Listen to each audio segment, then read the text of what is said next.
చాలా అంటే మంచిగా ఇది ఉంది వాడికి, కామెడీ జోన్ ఉంది.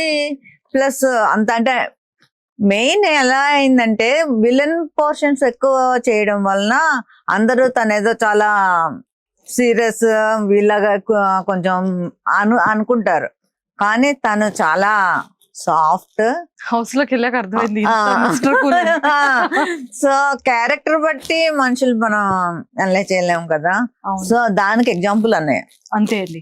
ఎందుకంటే నాగార్జున సార్ కూడా నాగ చైతన్య గారితో చాలా క్లియర్ గా చెప్పారు. అవును, అందరూ బయట చూస్తే విలన్ అనుకుంటారు కానీ చాలా మంచోడు, చాలా కూల్ పర్సన్. అవును అవును. సూపర్. అన్నిటికన్నా ముందు ఫస్ట్ మీ గురించి తెలుసుకోవాలి. ఓకే. సో మా ఆర్తి గారు ఏం చేస్తుంటారు? నేను హౌస్ వైఫ్. ఎప్పుడు హ్యాపీగా నేను ఇంట్లో హ్యాపీగా ఎంజాయ్ చేసుకుంటూ ఉంటాను. నా జోన్ లో నేను ఉంటాను.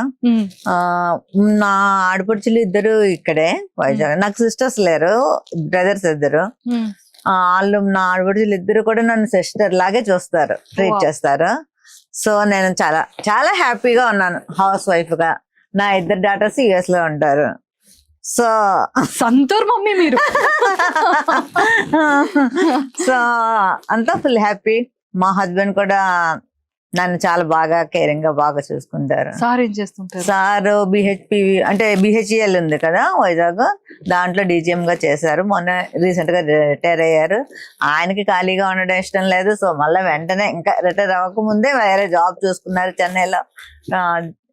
అప్ అండ్ డౌన్ చేస్తున్నారు. సో మొత్తానికి బిజీగా అలా లైఫ్. అంటే మా ఆడపడుచు ఇద్దరు ఇక్కడే ఉంటారు కాబట్టి మేము ముగ్గురం కొంచెం బాగానే, అంటే ఓన్ సిస్టర్ లాగే నన్ను చూసుకుంటారు. సో అందరు ఇంకా షాపింగ్ అన్ని మొత్తం అంతా. అంటే అత్తమ్మ మాయ గారు కూడా ఇక్కడే మన వైజాగ్ లోనే ఉంటారు. వాళ్ళు ఏజ్ అయినా సరే వాళ్ళు సపరేట్, అంటే ఇప్పటికి కూడా అంటే డిపెండ్ అవ్వాల్సిన టైంలో వెళ్ళొచ్చు అన్న దీంతో వాళ్ళు అలాగే ఉంటారు. ఒక మనిషి తోడు ఉంటారు.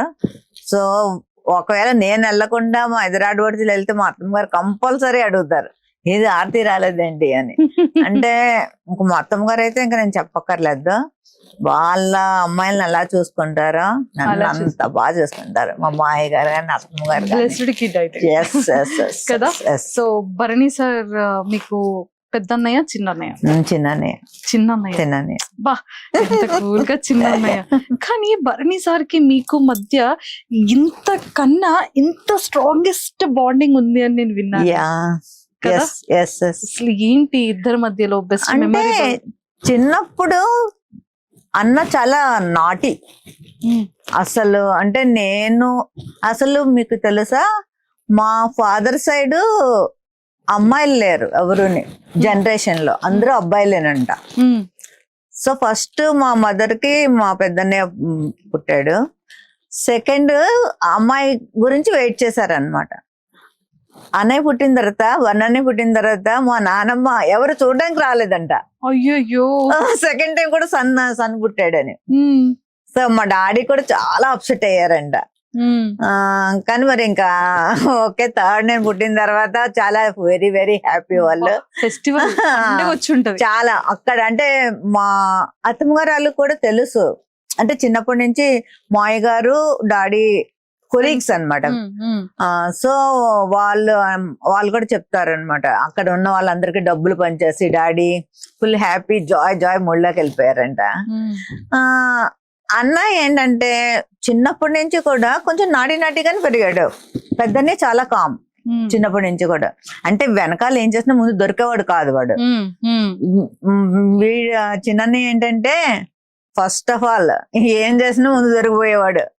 దొరికిపోయి ఫుల్ మా అమ్మతోటి. సారా మా అమ్మ ఎక్కువగా కొట్టింది అంటే మా చిన్నండి భరణి సార్ ని. అయ్యో ఫుల్.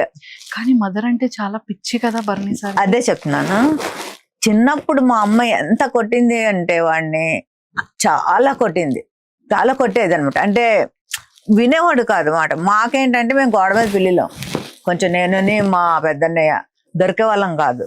వాడంటే వాడు ఓపెన్ గా, అంటే ఇట్లాగా వెనక ఒకలాగా ముందు అసలు తెలీదు. అంటే వాడికి ఏమనిపిస్తే చేసేస్తాడు అని చెప్పేస్తాడు. ఇంకా అలాగేమీ ఉండదు. మైండ్ లో వేరేగా మాట్లాడదాము అటువంటిది ఏమీ ఉండదు అనమాట. సో అలా దొరికిపోయి బాగా దెబ్బలు తినేవాడు.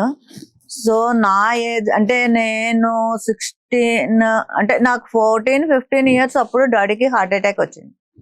సో అప్పటి నుంచి మా మదర్కి ఏంటంటే ఎలా అయినా పెళ్లి చేసి, అంటే ఆడపిల్లకు ముందు పెళ్లి అయిపోతే తనకు ఏం బాధ్యత ఉండదు, ఇప్పుడు ఎలా ఉంటది, అప్పుడు ఇంత టెక్నాలజీ లేదు కదా మనకి. సో అందుకని నాకు 16 years కి మ్యారేజ్ చేస్తారు. 19 years కి నాకు 2 kids పుట్టారు. వాళ్ళిద్దరే ఉండేవారు.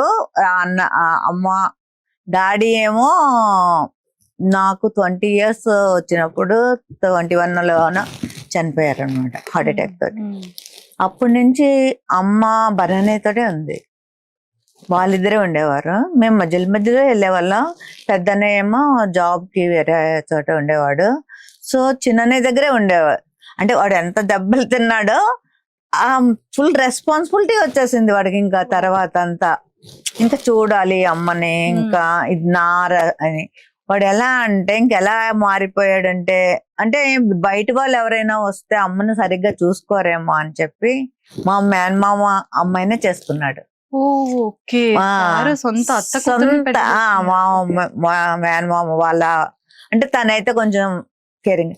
అలాగే తను ఎంత బాగా అంటే ఎక్కడ ఇంకా నేను చూడలేం.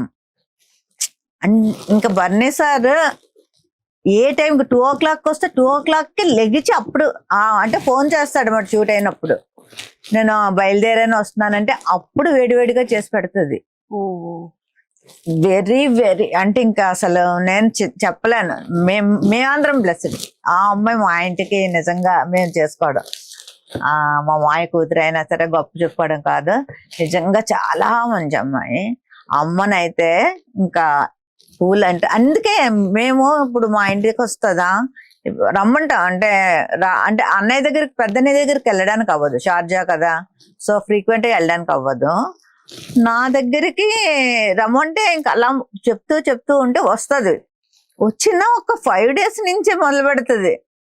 అంటే రోజు అన్నితో మాట్లాడుతుంది.